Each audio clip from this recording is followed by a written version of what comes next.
ایک نوجوان کسی بزرگ کے پاس حاضر ہوا، کہنے لگا حضرت مجھے موت سے بہت ڈر لگتا ہے۔ انہوں نے فرمایا کہ اچھا، اپنی طرف سے اچھے اعمال بھی کر، اور اگر تیرے پاس کچھ مال پیسہ ہو تو اللہ تعالی کے راستے میں خرچ بھی کر۔ اس نے کہا بہت اچھا۔ چنانچہ کافی دنوں کے بعد پھر ملاقات ہوئی تو انہوں نے پوچھا سناؤ بھائی کیا کیفیت؟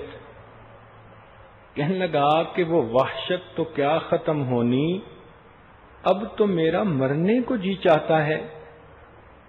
یہ تبدیلی میرے اندر کیسے آ گئی، میں خود حیران ہوں۔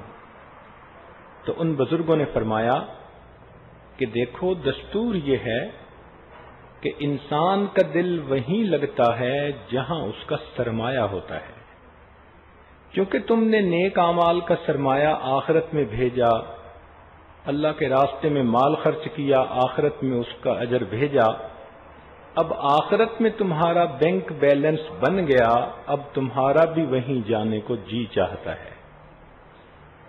تو آج اگر ہم دنیا میں آخرت والے اعمال کر لیں تو پھر ہمیں موت اچھی لگے گی۔ اس لیے تو حدیث پاک میں فرما دیا کہ تحفۃ المؤمن الموت، کہ مومن کے لیے تو موت ایک تحفہ ہے۔